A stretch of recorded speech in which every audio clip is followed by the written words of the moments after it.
کل ہند مجلس اتحاد المسلمین و مؤذن اپنے اسمبلی سے التماس ہے اس مقدس جلسے کو مخاطب کرنے کی سعادت حاصل کریں۔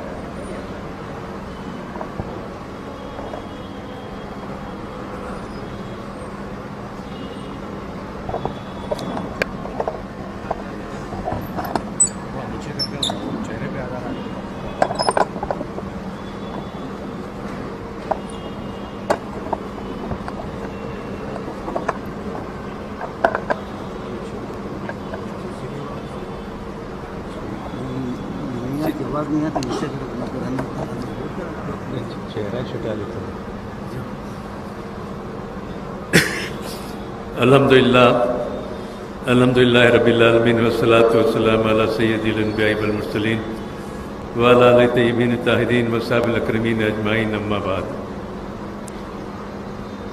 ان اللہ وملائکتہ یصلون علی النبی یا ایھا الذین آمنوا صلوا علیہ وسلموا تسلیما اللہم صل علی سیدنا مولانا محمد وعلی آل سیدنا مولانا محمد بارک وسلم۔ محترم مولانا سید شاہ ظہیر الدین علی صوفی صاحب، جناب رحمت بیگ صاحب مجلسی MLC، مجلسی کارپوریٹر، حضور معتمدین، حاضرین جلسہ، جیسے کہ آپ جانتے ہیں کہ آج رمضان المبارک کے دوسرے جمعے میں مجلس اتحاد المسلمین کی زیر اہتمام مسجد حاضہ میں جلسے القرآن کا اہتمام کیا جاتا ہے، اور اس کی بنیاد فخر ملت حضرت عبدالواحد اویسی رحمۃ اللہ نے ڈالی تھی۔ الحمدللہ پابندی کے ساتھ جلسوں کا سلسلہ جاری ہے۔ 65 سال سے جلسے یوم القرآن، الا اس کے کہ کووڈ کے دور میں نہیں ہوا جلسے، لیکن مسلسل جلسے ہوا کرتے تھے، اور فخر ملت چونکہ جامعہ نظامیہ کے فارغ عالم تھے، ان کے مدبرانہ عالمانہ تقریر کو سننے کے لیے لوگ دور دور سے آتے تھے، اور پابندی سے جلسوں کو مخاطب کیا کرتے تھے۔ سالار ملت بھی ساتھ میں مخاطب کرتے تھے۔ فخر ملت کے وصال کے بعد سالار ملت نے جلسوں کے سلسلے کو جاری رکھا۔ الحمدللہ نقیب ملت نے بھی آج اس کو برقرار رکھا، پابندی کے ساتھ جلسے منعقد ہوتے ہیں۔ ان جلسوں کو منعقد کرنے کا مقصد یہ ہے کہ آپ کو قرآنی تعلیمات، قرآن کی عظمت، سرکار عالم صلی اللہ علیہ وسلم کی عظمت کو آپ پر واضح کیا جائے۔ ہم اپنی عظمت سے ناواقف ہیں، تو ہم اپنے پیارے نبی صلی اللہ علیہ وسلم کی عظمت سے بھی واقف ہونا چاہیے۔ ابھی آپ نے شعر سنے، سب نبیوں سے آگے ہے عظمت رسول کی۔ یقیناً یہ مقدس مہینہ ہے جس کو رمضان مبارک کہا جاتا ہے۔ تمام مہینے ایک طرف، رمضان کا مبارک مہینہ ایک طرف، سب نبیوں کی عظمت ایک طرف، سرکار عالم صلی اللہ علیہ وسلم کی عظمت ایک طرف۔ تمام مہینوں پر رمضان مبارک کو، رمضان کے مبارک مہینے کو سردار کہا گیا، مہینوں کا سردار۔ تو یہ عظمت، یہ سرداری رمضان مبارک کی رسول کریم صلی اللہ علیہ وسلم کے صدقے میں ہم کو ملی۔ ہر چیز میں اللہ نے اپنے نبی کی عظمت کو پیش نظر رکھا۔ نہ صرف نبی کی عظمت کو، کسی نبی کی امت کو وہ انعامات نہیں ملے جو سرکار عالم صلی اللہ علیہ وسلم کی امت کو اللہ نے عطا کیے۔ کسی نبی کی امت کو شب معراج نہیں ملی، یہ سرکار کی امت کو ملی۔ سب نبیوں سے اعلیٰ عظمت رسول کی۔ کسی نبی کی امت کو شب برات نہیں ملی، یہ نبی کو، سرکار عالم صلی اللہ علیہ وسلم کی امت کو عطا ہوئی۔ کسی نبی کی امت کو شب قدر نہیں ملی، یہ سرکار عالم صلی اللہ علیہ وسلم کی امت کو عطا ہوئی۔ مہینے، دنوں کی اہمیت بہت سارے مقامات پر آئی ہے، لیکن شب کی فضیلت، شب معراج، شب برات، شب قدر، یہ فضیلت کسی نبی کی امت میں ہے ہی نہیں، یہ صرف رسول کریم صلی اللہ علیہ وسلم کی امت کو حاصل ہوئی ہے۔ آپ اندازہ کیجئے، وہ کتاب جو تمام کتابوں کی سردار ہے، وہ مہینہ جو تمام مہینوں کا سردار ہے۔ کتابوں میں سب سے بڑی کتاب قرآن مجید، یہ تمام کتابیں منسوخ ہوئی، اللہ نے اپنے حبیب پاک صلی اللہ علیہ وسلم کے ذریعے قرآن کو نازل فرمایا اور بتا دیا کہ اگر تم کو جیتا جاگتا قرآن دیکھنا ہے تو ذات گرامی مرتبت کے اسوہ حسنہ کو دیکھو، جس کا بولنا قرآن، جس کا چلنا قرآن، جس کا اٹھنا قرآن۔ یہ قرآنی تعلیمات اور قرآن کی عظمت ہے۔ وہ قرآن جو نزول قرآن کے وقت جس حیثیت سے نازل ہوا، زمانے میں اتنے انقلابات آئے، اتنی تبدیلیاں آئی، لیکن آج تک کہ قرآن میں کوئی تبدیلی نہیں آئی اور قیامت تک یہ تبدیلی نہیں آئی۔ کوئی بھی کوشش کر لے، سر پٹک لے، لیکن اللہ کے قانون میں کوئی ترمیم پیدا نہیں کر سکتا۔ انسان کے پیدا ہونے سے اس کے مرنے تک قرآنی تعلیمات اس کی رہنمائی کے لیے کافی ہے۔ یہ قرآن سرکار عالم صلی اللہ علیہ وسلم کے ذریعے نازل ہوا، اور یہ فرمایا گیا کہ اگر اس قرآن کو ہم پہاڑ پر نازل کرتے تو پہاڑ چکنا چور ہو جاتا۔ یعنی قرآن کی حیثیت کی ہیبت سے، اس کی عظمت سے پہاڑ کو، چٹان کو یہ سکت نہیں کہ قرآن کے نزول کو برداشت کرے۔ وہ قرآن جو سرکار عالم صلی اللہ علیہ وسلم کے سینے اطہر پر نازل ہوا، یہ قرآن جو ہماری رہنمائی کے لیے ایک ضابط حیات اللہ تعالیٰ نے بنایا اور ہمارا مکمل ضابط حیات ہے، اس میں کوئی بھی ترمیم یا تبدیلی نہیں کر سکتا۔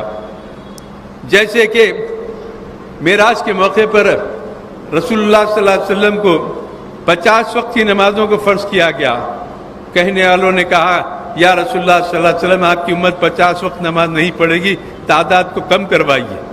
سرکار جاتے گئے، آتے گئے، 50 سے 45 ہوئے، 40 ہوئے، 35 ہوئے، 30 ہوئے، 25 ہوئے، ہوتے ہوتے 5 وقت کی نمازوں کو اللہ نے فرض مقرر کیا۔ میرے محبوب، آپ کی امت پر 5 وقت کی نمازوں کو آپ کے کہنے کے مطابق فرض ادا کرتا ہوں۔ سرکار علیہ وسلم پھر واپس ہوئے۔ کہنے والوں نے کہا یا رسول اللہ صلی اللہ علیہ وسلم، 5 وقت بھی نماز آپ کی امت نہیں پڑھتی، یہ بھی تعداد کم کرائیے، یہ بھی کم کرائیے۔ رسول اکرم صلی اللہ علیہ وسلم نے ارشاد فرمایا، کیا میری امت 5 وقت نماز نہیں پڑھ سکے گی؟ اب مجھے اللہ تعالیٰ کی بارگاہ میں جانے کے لیے شرم آتی، بس اتنا کہنا تھا۔ پروردگار کی ندا آئی، پروردگار نے فرمایا کہ میرے حبیب آپ کیوں رنجیدہ ہوتے ہیں؟ آپ کے کہنے کے مطابق ہم نے تعداد کو کم کیا، لیکن اس کے ثواب کو، اجر کو کم نہیں کیا۔ ایک بار ہم مقرر کر دیتے ہیں تو اس میں کوئی تبدیلی نہیں کرتے۔ آپ کی امت پڑھے گی 50 وقت، 5 وقت نماز، ہم اس کا اجر و ثواب جو 50 وقت کی نمازوں کا مقرر کیے، ہم اس کو وہی عطا کریں گے۔ ایک بار ہمارا جو فیصلہ ہو جاتا ہے اس میں کوئی ترمیم یا تبدیلی نہیں ہوتی۔ تو اندازہ کیجئے، خود اللہ تعالیٰ اپنے کلام میں اپنے ارشادات کو تبدیل یا ترمیم نعوذ باللہ نہیں کرتا، تو دنیا والے کیسے جرأت کر سکتے؟ یہ عظمت ہے رسول کریم صلی اللہ علیہ وسلم کی۔ کسی نبی کی امت کو انعامات و اکرامات اتنے عطا نہیں ہوئے جو سرکار عالم صلی اللہ علیہ وسلم کی امت کو حاصل ہوئے۔ انبیاء علیہ السلام کی امامت کا اعزاز رحمت للعالمین صلی اللہ علیہ وسلم کو حاصل ہے، ان کی عظمت کو ظاہر کرتا ہے، اور آپ کی فضیلت اور عظمت کو ابتدا سے اللہ نے ظاہر کر دیا۔ حضرت عیسیٰ علیہ السلام ایک جنگل کے علاقے سے جا رہے تھے، پہاڑی علاقے سے، ایک چٹان پہ نظر پڑتی ہے کہ انتہائی خوبصورت سفید شفاف چٹان تھی، پہاڑ۔ آپ اس کو گھورتے کھڑے رہ گئے عیسیٰ علیہ السلام کہ اللہ کی قدرت کا ایک بہترین نمونہ ہے، نظر ہٹانے کو طبیعت نہیں چاہتی، اتنا خوبصورت چٹان ہے، پہاڑ، بس دیکھتے کھڑے رہ گئے۔ آواز آئی آسمان سے، اللہ تعالیٰ نے فرمایا کہ اے عیسیٰ، تم اس چٹان کی خوبصورتی کو پریشان ہے دیکھ کر ہم بتاتے ہیں کہ اس چٹان کے اندر کیا ہے۔ اللہ نے ندا دی، چٹان شق ہوا، 2 ٹکڑے ہوا۔ حضرت عیسیٰ علیہ السلام اور اچنبے میں پڑتے، دیکھتے کیا ہے، اس چٹان کے اندر ایک کھجور کا جھاڑ ہے اور ایک شخص نماز کی حالت میں ہے۔ حضرت عیسیٰ علیہ السلام وہاں قریب جاتے ہیں، جب وہ نماز سے فارغ ہوتے ہیں تو سلام عرض کر کے کہتے ہیں کہ حضرت یہ کیا ماجرا ہے؟ تو وہ شخص کہتے ہیں کہ یہ چٹان میں یہ اندر ایک کھجور کا جھاڑ ہے، یہ میری غذا ہے، بس کھجور کھاتا ہوں، اللہ کے لیے عبادت کرتا ہوں، نماز پڑھتا ہوں۔ حضرت عیسیٰ علیہ السلام نے فرمایا کب سے ہے سلسلہ؟ تو کہا کہ 500 سال سے یہ سلسلہ میرا جاری ہے۔ 500 سال سے اس چٹان میں کھجور کے درخت کے ساتھ کھجور کو غذا بنا کر میں اللہ کے لیے عبادت کرتا ہوں۔ تو حضرت عیسیٰ علیہ السلام آسمان کی طرف نظر اٹھا کر کہنے لگے کہ اے پروردگار، پوری زمین پر اس سے زیادہ نمازی، متقی، پرہیزگار بندہ تیرا کوئی نہیں ہو سکتا کہ 500 سال سے چٹان میں کھجور کو اپنا غذا بنا کر تیرے لیے عبادت کرتا ہے، اس سے زیادہ نیک کوئی بندہ نہیں ہو سکتا۔ بس اتنا کہنا تھا۔ سرکار عالم صلی اللہ علیہ وسلم حضرت عیسیٰ علیہ السلام ارشاد فرماتے ہیں اور آنے واحد میں اللہ کی ندا آتی ہے کہ نہیں عیسیٰ تم کو نہیں معلوم، تم کو نہیں معلوم میرا جو حبیب ہوگا محمد رسول اللہ صلی اللہ علیہ وسلم، ان کا ایک امتی شب برات 14 شعبان کے مغرب کے بعد 2 رکعت نفل پڑھتا ہے تو اس کو 500 سالہ عبادتوں سے بڑھ کر اس کو اجر و ثواب عطا کرتا ہوں، کیونکہ میرے حبیب کا امتی، میرے حبیب کا امتی ہے۔ تو حضرت عیسیٰ علیہ السلام آسمان کی طرف نظر اٹھا کے ہاتھ اٹھا کر دعا کرتے ہیں کہ اے پروردگار مجھ کو بھی محمد صلی اللہ علیہ وسلم کا امتی بنا دے۔ یہ سرکار کی عظمت اور سرکار کی امت کی عظمت، نہ صرف سرکار کی عظمت کو اللہ نے ظاہر کیا، نہ کتاب کی عظمت کو بتایا، نہ مہینوں کے مقدس ہونے کو بتایا، مہینوں کے سردار ہونے کو بتایا، یہ تمام چیزوں کا نسبت رسول کریم صلی اللہ علیہ وسلم سے ہے، اور یہی نسبت کے طفیل میں صدقے میں رسول کریم صلی اللہ علیہ وسلم کے آج مسلمانوں کو جو مقام ملا ہے وہ عظمت والا مقام ہے۔ نبی عظمت والے، کتاب عظمت والی، امت عظمت والی، تمام شبیں عظمت والی، عبادت والی، یہ سب کسی نبی کی امت کو اللہ نے عطا نہیں کیا، یہ رسول کریم صلی اللہ علیہ وسلم کا فیضان ہے۔ آج ہم بڑا فخر کرتے ہیں، یقیناً ہم کو اس بات پہ فخر ہے کہ ہم مسلمان ہیں، سرکار کے امتی ہیں۔ انبیاء علیہ السلام بے شمار آئے، لیکن اللہ کا فضل ہے، سرکار کا صدقہ ہے، ہم کو سرکار کے امتی کی حیثیت سے اللہ نے ہم کو بھیجا۔ تو سرکار کا جتنا فیضان ہے وہ قیامت تک کے جاری رہنے والا ہے، ہم اس سے استفادہ کریں۔ قرآن ایک ایسی کتاب ہے جو مقدس کتاب، جو کتاب ہدایت ہے، جس میں مسلمانوں کے مسائل کا حل موجود ہے۔ تو میں آپ سے یہی عرض کروں گا کہ آج اس بات کی ضرورت ہے کہ ہم قرآن تعلیمات پر عمل پیرا ہو جائیں، قرآن تعلیمات کو اپنائیں، اور اپنے گھر میں قرآن تعلیمات کے ماحول کو پیدا کریں، اور بچوں کو زیر و تعلیم سے آراستہ کریں۔ دینی تعلیم میں بچے اگر قرآنی تعلیمات حاصل کرتے ہیں، سرکار عالم صلی اللہ علیہ وسلم کا ارشاد ہے نیک اولاد والدین کے حق میں خیر جاریہ ہے، یعنی بچہ اگر قرأت پڑھتا ہے، قرآن پڑھتا ہے، حفظ کرتا ہے، نماز پڑھتا ہے، روزہ رہتا ہے، تو اس کے والدین کو اگر وہ زندہ ہے تو اللہ تعالیٰ اپنے فضل و کرم سے انعامات اور اکرامات سے سرفراز فرماتا ہے۔ اگر والدین دنیا سے رخصت ہو گئے تو اس کی ہر نیکی میں، ہر عبادت میں اللہ تعالیٰ اس کے قبر میں اس کے والدین کے درجات کو بلندی فرماتا ہے۔ اسی لیے کہا گیا نیک اولاد خیر جاریہ۔ ہم کو چاہیے کہ اپنے بچوں کو زیر و تعلیم چارہ کرے، دنیاوی تعلیم یقیناً دیجیے، لیکن پہلے ہم کو مقدم یہ ہے کہ ہم اپنی دینی تعلیم کے ذریعے اپنے بچوں کو روشناس کرائیں۔ ہم کس نبی کی امت میں سے ہے، ہمارے کتنے انبیاء کرام ہیں، ہماری قرآن کی عظمت کیا ہے، روزے کی فضیلت کیا ہے، شب قدر، شب معراج، شب برات کی کیا اہمیت ہے، یہ تمام باتوں سے بچوں کو واقف کرائیں گے تو ان کی ہر نیکی میں اللہ تعالیٰ ان کے والدین کو سرفراز فرماتے رہے گا۔ اللہ کی طرف سے ان کے والدین کو انعامات و اکرامات کی بارش سے استفادہ کریں گے۔ بہرحال وقت کا تقاضا ہے کہ ہم قرآن تعلیمات کو پر عمل پیرا ہو جائیں، اپنی زندگی کو ایک ایسے ماحول میں پیدا کرے جو اسلامی ماحول کے ذریعے ہو، ہر ہمارا بیٹھنا اٹھنا چلنا پھرنا سب اسلامی تعلیمات کے مطابق ہو۔ اللہ تعالی ہماری ان خدمات کو قبول کرے، پروردگار مجلس کو کامیابی عطا فرمائے، نقیب ملت حبیب ملت کی عمر دراز کر ان کو صحت و عافیت کے ساتھ رکھے، تمام مسلمانوں کو صحت و عافیت کے ساتھ رکھے، سب کی عمر دراز کرے، سب کو خوشحالی عطا کرے۔ پروردگار رمضان کے اس مقدس مہینے میں تیرے بارگاہ میں ہم دعا کرتے ہیں کہ مسلمانوں کو خوشحالی عطا کرے، مسلمانوں کو ترقی عطا کرے، مسلمانوں کو سربلندی عطا کرے، مسلمانوں کی عظمت میں اضافہ کرے۔ پروردگار سرکار عالم صلی اللہ علیہ وسلم کے صدقے میں، اہل بیت اطہار کے صدقے میں ہماری ان دعاؤں کو قبول فرما لیجئے۔ وآخر دعوانا الحمدللہ رب العالمین۔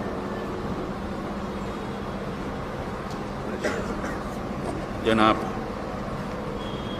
راشد عبدالرزاق میمن صاحب سے التماس ہے بارگاہ رسالت مآب صلی اللہ علیہ وسلم میں ہدیہ نعت پیش کرنے کی سعادت حاصل کریں۔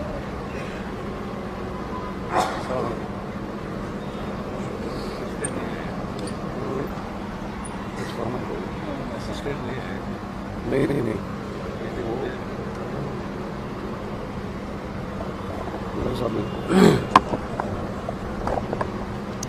السلام علیکم ورحمۃ اللہ وبرکاتہ۔ صلی اللہ علیہ یا رسول اللہ وسلم علیک یا حبیب اللہ. پڑھیے صلی اللہ علیہ یا اللہ وسلم علیک یا حبیب اللہ. تیرے ٹکڑوں پہ پلے غیر کی ٹھوکر میں نہ ڈال. جھڑکیاں کھائیں کہاں چھوڑ کے صدقہ تیرا. صلی اللہ علیہ یا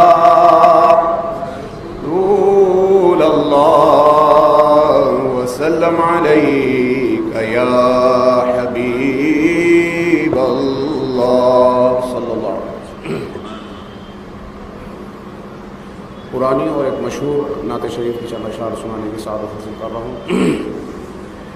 کیوں چاند میں کھوئے ہو الجھے ہو ستاروں میں. کیوں چاند میں کھوئے ہو الجھے ہو ستاروں میں. آقا کو میرے ڈھونڈو قرآن کے پاروں میں. آقا کو میرے ڈھونڈو قرآن کے پاروں میں. کیوں چاند میں کھوئے ہو رضوان تیری جنت کو فرصت جو ملے دیکھوں. ہوئی ہے ابھی نظریں طیبہ کے نظاروں میں.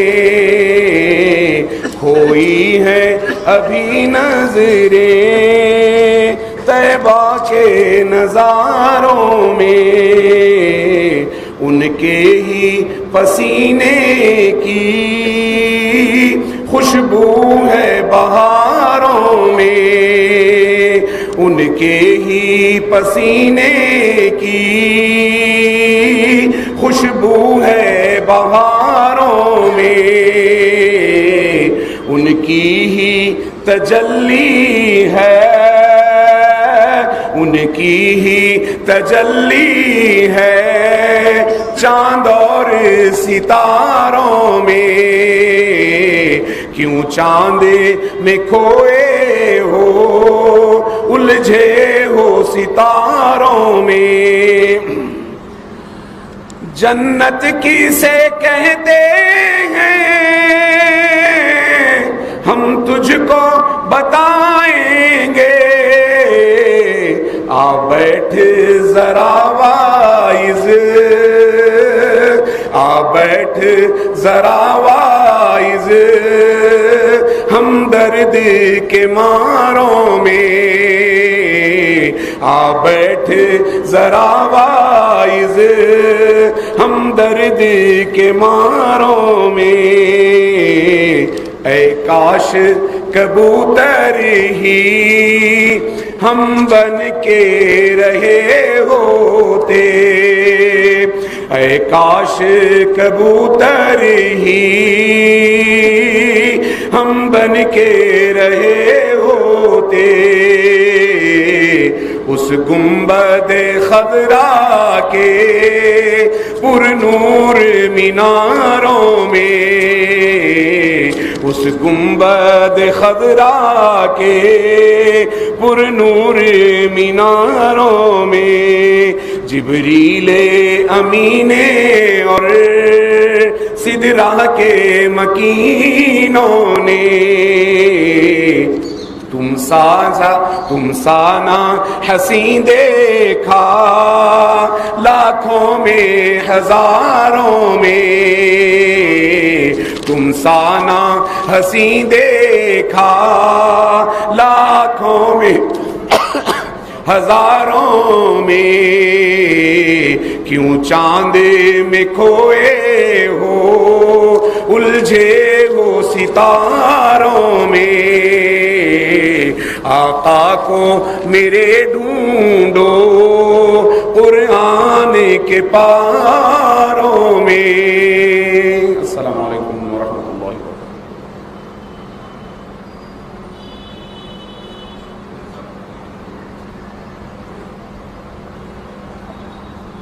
حضرت مولانا سید شاہ ظہیر الدین علی صوفی قادری صاحب سے ادمن التماس ہے اس مقدس جلسے کو مخاطب کرنے کی سعادت حاصل کریں۔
السلام علیکم ورحمۃ اللہ۔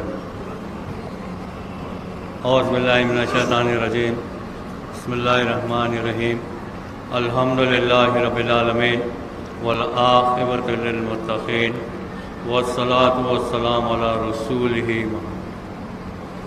محمد وآلہ وصحبہ اجمعین، اما بعد فقال اللہ تعالیٰ فی القرآن المجید والفرقان الحمید، شہر رمضان الذی انزل فیہ القرآن ھدی للناس وبینات من الہدی والفرقان، وقال اللہ تعالیٰ فی شان حبیبہ ان اللہ وملائکتہ علی النبی یا ایھا الذین آمنوا صلوا علیہ وسلموا تسلیما، اللہم صلی علی وسلم۔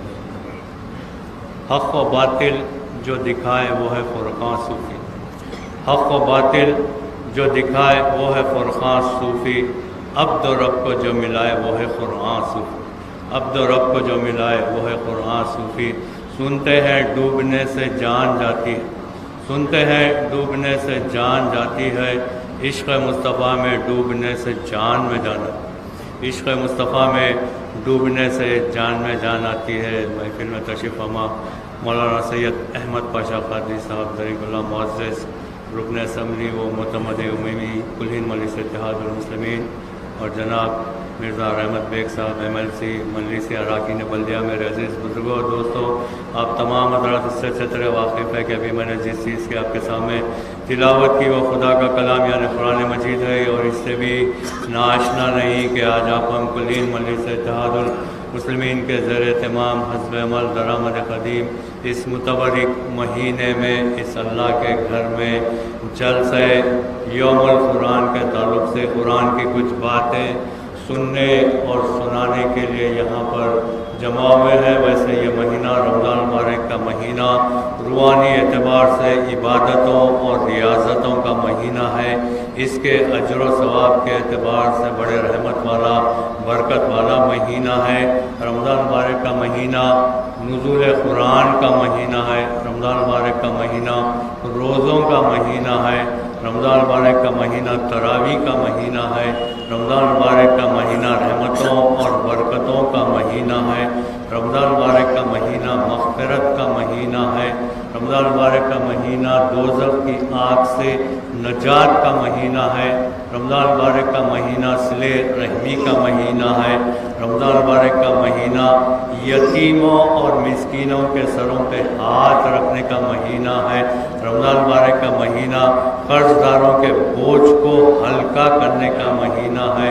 رمضان مبارک کا مہینہ وسعت رزق کا مہینہ ہے۔ مختصراً یہ کہ رمضان مبارک کا مہینہ موسم بہار کا مہینہ، رحمت باری تعالیٰ کے بہاریں لوٹتے جانے کا مہینہ ہے۔ فضیلت پروردگار اس ماہ مبارک میں پوشیدہ رکھی، فضیلت پروردگار اس ماہ مبارک میں پوشیدہ رکھی گئی، اور یہ ایسا متبرک مہینہ ہے بھائی جو تمام مہینوں کا سردار، تمام مہینوں کا سردار ہے۔ اور اس ماہ مبارک کی عظمت اور بزرگی کو پروردگار عالم دنیا انسانیت پر ظاہر کرنے کے لیے ان 12 قمری مہینوں میں صرف رمضان مبارک کے مہینے کا جیسا نام قرآن مجید، صرف رمضان مبارک کا نام قرآن مجید میں آیا تاکہ دنیا انسانیت کے سامنے ظاہر ہو جائے کہ ایک ایسا متبرک مہینہ ہے، یہ تمام مہینوں کا سردار ہے، رحمتوں والا مہینہ ہے، مغفرتوں والا مہینہ ہے، دوزخ کی آگ سے نجات والا مہینہ ہے۔ سرکار حضور غوث پاک اپنی کتاب بنیت الطالبین میں لکھتے ہیں کہ رمضان میں 5 حروف ہے،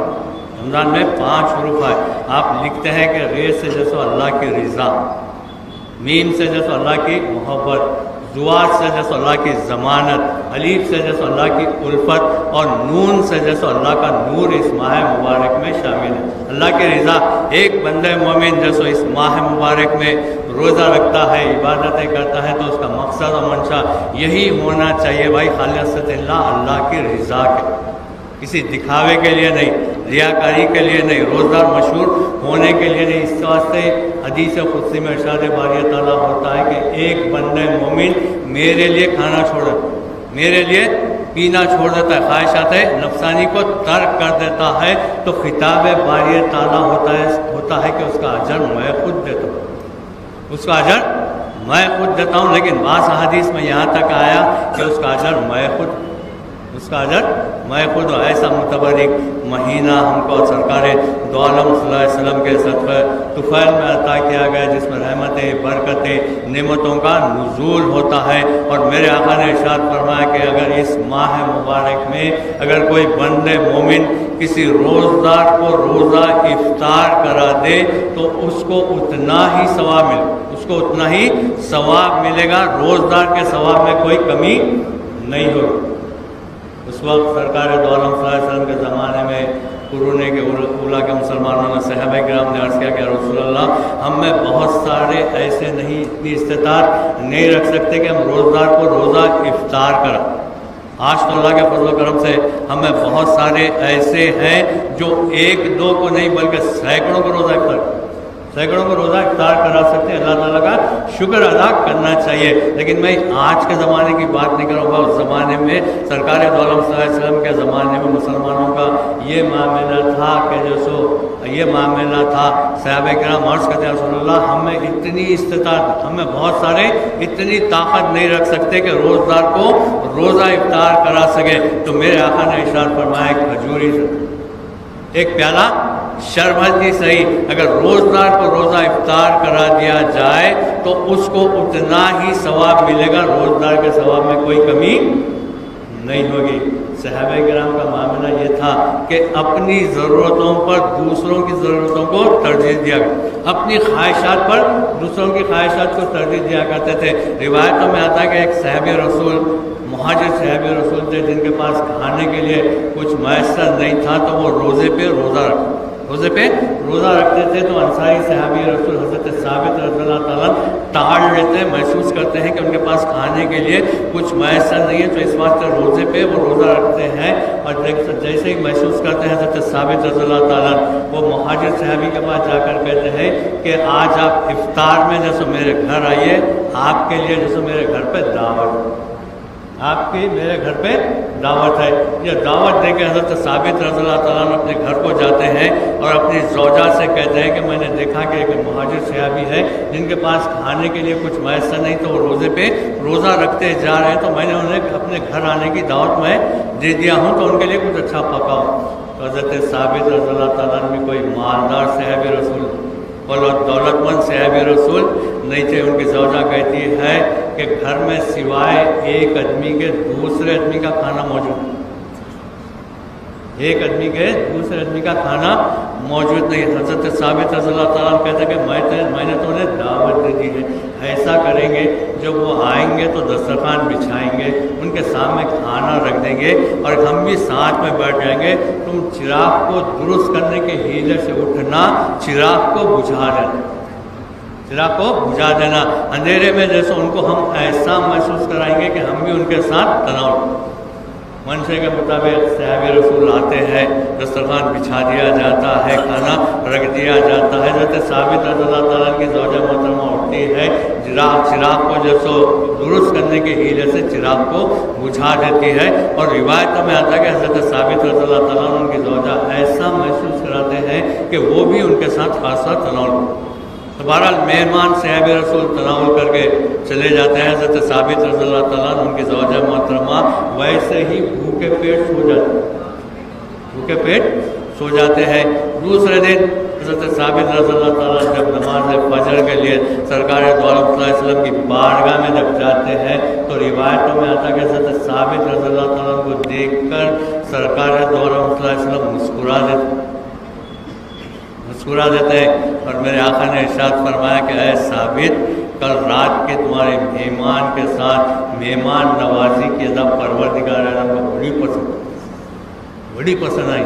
تو یہ تھے قرون اولا کے مسلمانوں کا جذبہ ایثار و قربانی، جو اپنی ضرورتوں پر دوسروں کی ضرورتوں کو ترجیح دیا کرتے، جو اپنی خواہشات کو دوسروں کی خواہشات کو ترجیح دیا کرتے تھے. لیکن آج اللہ کا فضل و کرم ایسا ہے، ہم میں ایک دو نہیں بلکہ سینکڑوں اس قابل ہے جو ایک دو کو نہیں بلکہ سینکڑوں کو روزہ افطار کرا سکتے ہیں. یہ ایسا متبرک مہینہ ہے جس میں ایک بندہ مومن ایک نفل ادا کرتا ہے تو ایک فرض کے برابر ثواب دیا جاتا ہے، ایک فرض ادا کرتا ہے تو 70 فرائض کے برابر ثواب دیا جاتا ہے. ایسا متبرک و برکت والا مہینہ ہے. اور اس ماہ مبارک کی خصوصیت یہ ہے کہ اس ماہ مبارک میں نزول قرآن، رمضان مبارک کا مہینہ نزول قرآن، اور اس ماہ مبارک کی ایک متبرک رات جس کو ہم لیلۃ القدر کے نام سے یاد کرتے ہیں وہ نزول قرآن کی رات. اور وہ ایسی رات ہے بھائی، ایسی رات ہے، وہ رات ایسی پوشیدہ رکھی گئی ہے جس ایک رات کی عبادت کو پروردگار عالم نے 1000 مہینے کی عبادت سے بہتر و افضل قرار، 1000 مہینے کی عبادت سے بہتر اور افضل قرار دیا. 1000 مہینے کے 30,000 دن اور 30,000 راتیں ہوتے، 1000 مہینے کے 83 سال 4 ماہ ہوتے. اس سے بہتر، اس سے برابر نہیں بلکہ بہتر و افضل قرار، بہتر و افضل قرار دیا گیا. اور وہ رات ہے نزول قرآن کی. پورے کا پورا قرآن مجید لوح محفوظ سے آسمان دنیا پر شب قدر کی رات میں نازل کیا گیا. اور جیسے جیسے ضرورت ہوتی گئی 23 سال کے عرصے میں سرکار دو عالم صلی اللہ علیہ وسلم پر جیسے جبرائیل علیہ السلام کے ذریعے وحی فرمایا. 23 سال کے عرصے میں لوح محفوظ سے پورے کا پورا قرآن مجید 23 سال کے عرصے میں سرکار دو عالم صلی اللہ علیہ وسلم پر، قلب محمدی صلی اللہ علیہ وسلم پر نازل کیا گیا. اور سرکار دو عالم صلی اللہ علیہ وسلم نے ان آیت قرآنی، آیت ربانی کو، جو آیت قرآنی اور آیت ربانی کو امت کے ہاتھوں میں جو سونپا تھا، آج بھی وہی قرآن اسی حالت میں موجود ہے جس حالت میں پروردگار عالم نے اسے لوح محفوظ میں رکھا تھا اور قلب محمدی صلی اللہ علیہ وسلم پر نازل کیا گیا تھا. اور سرکار دو عالم صلی اللہ علیہ وسلم نے امت کے ہاتھوں میں سونپا تھا، اسی حالت میں موجود اور اسی طرح موجود ہے جس طرح سرکار دو عالم صلی اللہ علیہ وسلم نے ترتیب فرمائی. سرکار دو عالم صلی اللہ علیہ وسلم نے ترتیب فرمائی تھی کہ کون سی آیت کہاں، کون سی صورت کہاں، کون سی صورت پہلے آنا، کون سی صورت بعد میں آنا ہے. بھائی سورہ فاتحہ بہت بعد میں نازل، سورہ فاتحہ بہت بعد میں نازل ہوئی، آیت اقرا پہلے نازل ہوئی لیکن اسے بعد میں رکھا گیا، لیکن سرکار دو عالم صلی اللہ علیہ وسلم نے حکم دیا کہ سورہ فاتحہ کو پہلے رکھو۔ تو مطلب آپ کے سامنے بیان کرنے کا یہ ہے کہ جن صورتوں کو جس جگہ رکھنا ہے ان رکھنے کا حکم خود سرکار دو عالم صلی اللہ علیہ وسلم نے دیا تھا، ان آیتوں کو اس مقام پہ رکھنے کا حکم سرکار دو عالم صلی اللہ علیہ وسلم نے دیا تھا، اور ان صورتوں کے نام سرکار دو عالم صلی اللہ علیہ وسلم نے تجویز فرمایا۔ ان صورتوں کے بھی نام بھی سرکار دو عالم صلی اللہ علیہ وسلم نے تجویز فرمائے تھے، اور وہی صورتیں وہی آیتیں اسی طرح ترتیب ہے، اسی حالت میں موجود ہے کہ جس حالت میں سرکار دو عالم صلی اللہ علیہ وسلم نے امت کے ہاتھوں میں سونپا تھا۔ آج تک اس میں ایک قسم کی تبدیلی نہ آئی، نہ آج تک آ سکتی ہے، نہ قیامت تک آ سکتی ہے بھائی، اس واسطے کیونکہ اس کو نازل کرنے والے نے خود اس کی حفاظت کا ذمہ لیا۔ دنیا کی کوئی طاقت بھی اگر چاہے تو اس میں ایک حرف کی تبدیلی نہیں لا سکتی۔ کما خوف کوشش کی گئی، بہت کوشش کی گئی، آج بھی کی جا رہی ہے اور قیامت تک کی جاتی رہے گی، لیکن اس میں وہ کامیاب نہیں ہوئے، آج تک بھی نہیں ہوئے اور قیامت تک نہیں ہوں گے۔ ایسی متولی کتاب، ایسی رحمت والی کتاب، ایسی مغفرت والی کتاب، ایسی نجات والی کتاب ہم کو سرکار دو عالم صلی اللہ علیہ وسلم کے صدقہ طفیل میں جیسو عطا کی گئی۔ روایتوں میں آتا ہے کہ حضرت عیسیٰ علیہ السلام کے دور میں حضرت عیسیٰ علیہ السلام جیسے ایک مقام سے گزر رہے تھے تو دیکھتے کیا ہے کہ قبر میں عذاب ہو رہا، خبر میں عذاب، حضرت عیسیٰ علیہ السلام دیکھتے ہیں کہ خبر میں عذاب الہی کا نزول ہو رہا ہے، تو حضرت عیسیٰ علیہ السلام وہاں سے تیز قدموں کے ساتھ نکل جاتا ہے۔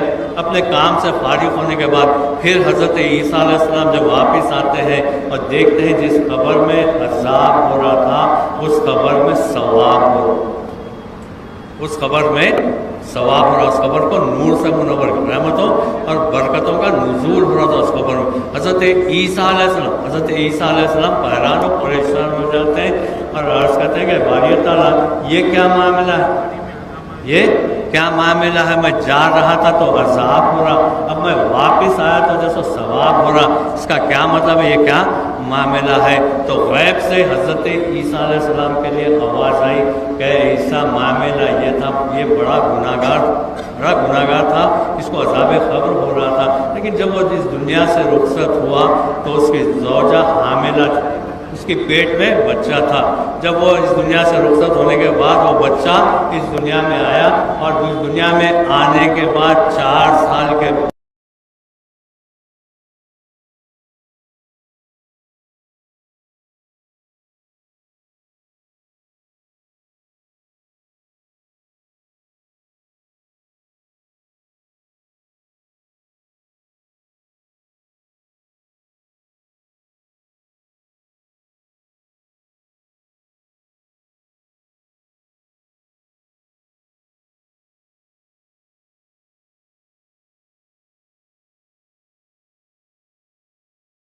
اس کے باوجود بھی آپ کی جیب سے 10% ٹیکس نکال دیا، ویٹ کی صورت میں ہو، پیٹرول بھی ڈلائے تو ٹیکس، پانی بھی خریدے تو ٹیکس، مطلب ہے کہ 10% آپ دے یا نہ دے نکال لیا جاتا ہے۔ لیکن حکم دیا گیا کہ لوگوں اللہ اس کے رسول کے راستے میں جو 100 میں سے صرف 2.5%، 100 میں سے صرف 2.5% اللہ اس کے رسول کے راستے میں نکالنا، اور زکوٰۃ نکالنے سے مال میں کمی نہیں ہوتی بلکہ اضافہ۔ حضرت موسیٰ علیہ السلام کا واقعہ اکثر سناتے رہتا ہوں، اشارتاً کنایتاً رکھتے ہوئے آپ سے رخصت ہو جاؤں گا۔ حضرت موسیٰ علیہ السلام کا پروردگار عالم نے ہم کلامی کا شرف عطا فرمایا، اللہ سے کلام کیا کرتے تھے۔ تو ایک شخص تھا ان کی امت میں جو حضرت موسیٰ علیہ السلام کے پاس آتا اور کہتا کہ موسیٰ معاملہ ایسا ہے میرا، کبھی ایک دن کھانے کو ملتا، ایک دن کھانے کو نہیں ملتا، کبھی کھانے کو نہیں ملتا، ایسا معاملہ ہے۔ اللہ تعالیٰ سے بارگاہ میں پوچھو آخر ہے کیا معاملہ؟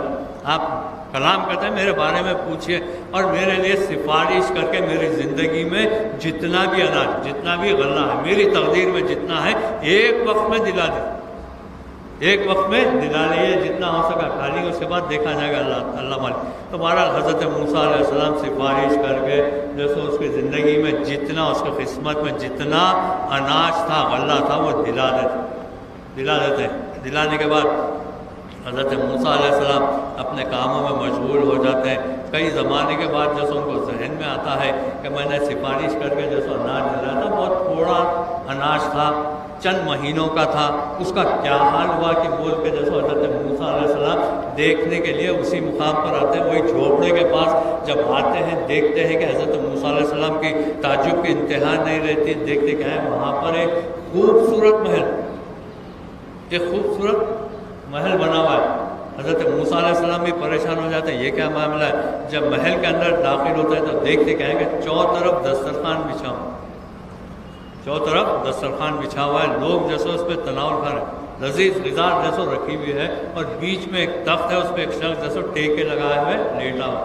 قریب جا کر دیکھتے ہیں تو موسیٰ علیہ السلام یہ وہی شخص ہے جس کے لیے حضرت موسیٰ علیہ السلام نے سفارش کر کے اناج دیا. موسیٰ علیہ السلام تعجب سے اس کے قریب جاتے ہیں، پوچھتے ہیں کیا معاملہ ہے، کیا معاملہ ہے. وہ شخص کہتا ہے، حضرت موسیٰ سے کہتا ہے کہ آپ نے جو سفارش کر کے مجھے اناج دلایا تھا تو میں کیا کرتا تھا، اس میں سے جیسے میں بھی کھاتا تھا اور غریبوں اور مسکینوں کو وہ دیتے جاتا تھا، میں کھلاتے جاتا، وہ دیتے جاتا تھا، میں کھلاتے جاتا. اور آج آپ دیکھ رہے ہیں کہ اس کی برکت کیا ہے. تو اللہ اور اس کے رسول کے راستے میں زکوٰۃ نکالنے سے مال میں کمی نہیں ہوتی بھائی، اس میں برکت ہی برکت ہوتی ہے. ضرورت اس بات کی ہے کہ یہ مہینہ ایسا متبرک مہینہ ہے، اس ماہ مبارک میں زیادہ سے زیادہ اپنے غریب اور مسکین بھائیوں کے لیے زکوٰۃ نکالے. اور ایک گزارش آپ کے ذریعے کرنا چاہوں گا کہ جیسو اپنی صفوں میں اتحاد، یہ وقت اور حالات کے لیے بہت اہم ترین ہے. جس طرح قرآن اور صاحب قرآن کی سیرت کو اپنانا ہے، اسی طرح ہم کو حالات کا مقابلہ کرنے کے لیے اپنی صفوں میں اتحاد کریں. ان حالات اور واقعات کا ہم اس وقت ہی مقابلہ کر سکتے ہیں جب ہماری صفوں میں اتحاد. اور آج اللہ کا فضل و کرم ہے، اللہ کا شکر ہے کہ مجلسی قیادت ہندوستان کے کونے کونے تک پہنچ. تو اس قیادت کے ہمیں ہاتھ مضبوط کرنا، قیادت کے لیے ہمیں ہاتھ مضبوط کرنا ہے. تو اس کے لیے ضروری ہے کہ ہم کو جیسے اپنی صفوں میں اتحاد پیدا کرے، اور اس جماعت سے ہم جیسے وابستہ ہو، مرکز سیاسی سے جیسے ہم کو وابستہ ہونا ہے، تو ہی ہم ان حالات کا مقابلہ کر سکتے ہیں. اللہ تعالیٰ سے دعا ہے کہ اللہ تعالیٰ اس بیان شریف کو قبول فرمائے، اور جو کچھ کہا گیا، سنا گیا، بولنے والے سننے والوں کو اس پر عمل کرنے کی توفیق عطا فرما. اے باری تعالیٰ ہمارے روزوں کو قبول فرما، اے باری تعالیٰ ہماری نمازوں کو قبول فرما، اے باری تعالیٰ ہماری تلاوت قرآن کو قبول فرما، اے باری تعالیٰ ہماری تراویح کی نمازوں کو فرما، اے باری تعالیٰ ہماری تہجد کی نمازوں کو قبول فرما. اے باری تعالیٰ اس ماہ مبارک کی رحمتیں، برکتیں، نعمتوں سے ہم سب کو مالا مال فرما. اے باری تعالیٰ ہم سب کو شب قدر عطا. اے باری تعالیٰ تمام عالم اسلام کے مسلمانوں کو شب قدر کی رحمتیں، برکتیں، نعمتوں سے مالا مال فرما. اے باری تعالیٰ ہماری صفوں میں اتحاد و اتفاق پیدا فرما. اے باری تعالیٰ تمام عالم اسلام کے مسلمانوں کو ایک مرکز پر جمع فرما دے، اور وہ مرکز ہو لا الہ الا اللہ محمد رسول اللہ کے مرکز پہ جمع دے. اور خصوصی طور پر ہندوستانی مسلمانوں میں اتحاد و اتفاق عطا فرما. اور اے باری تعالیٰ نقیب ملت، حبیب ملت، مقبول ملت کو صحت عطا فرما، صحت کاملہ عطا فرما، صحت عاجلانہ عطا فرما. اے باری تعالیٰ دشمنوں کے شر سے ان کی حفاظت فرما، حاسدوں کے حسد سے محفوظ فرما. اے باری تعالیٰ مسلمانوں کو دین و دنیا میں فتح اور نصرت عطا فرما، جس کا تو نے وعدہ کیا ہے. قوت عشق سے ہر پس کو بالا کر دے، دہر میں اس میں محمد سے اجالا کر دے. آمین. سب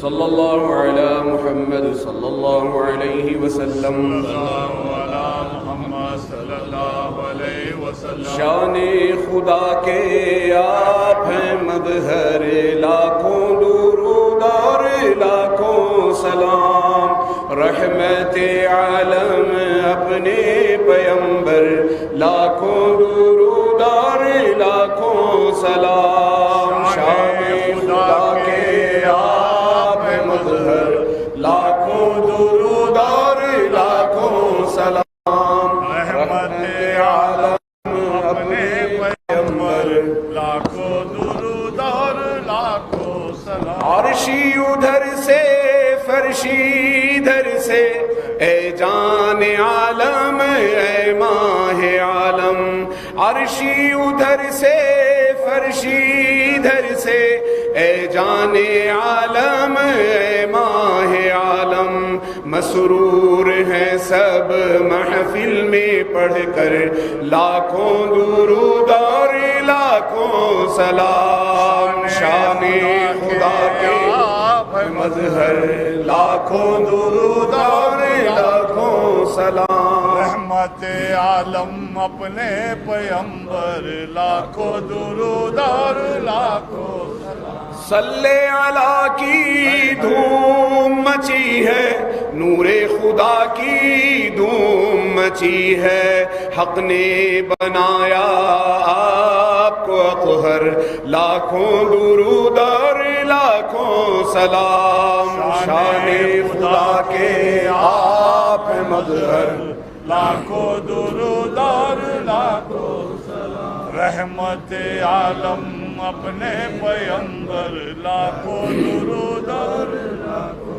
سلام۔ آپ کا رتبہ آپ کی عظمت ہم سب کو قرآن نے بتایا، آپ کا رتبہ آپ کی عظمت ہم سب کو قرآن نے بتایا، جب ہی تو بھیجا خالق اکبر، لاکھوں درود اور لاکھوں سلام، شان خدا کے آپ ہیں مظہر، لاکھوں درود اور لاکھوں سلام، رحمت عالم اپنے پیمبر، لاکھوں درود اور لاکھوں سلام، ربی وارزقنا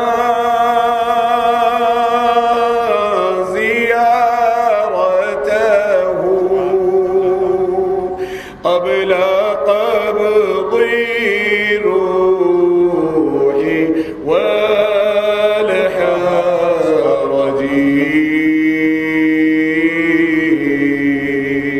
اہل محفل کا یہ سلام ادا لیجیے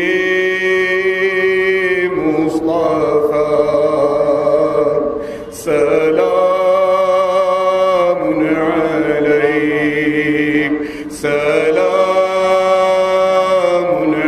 علیک، سلام علیک، الفاتحہ۔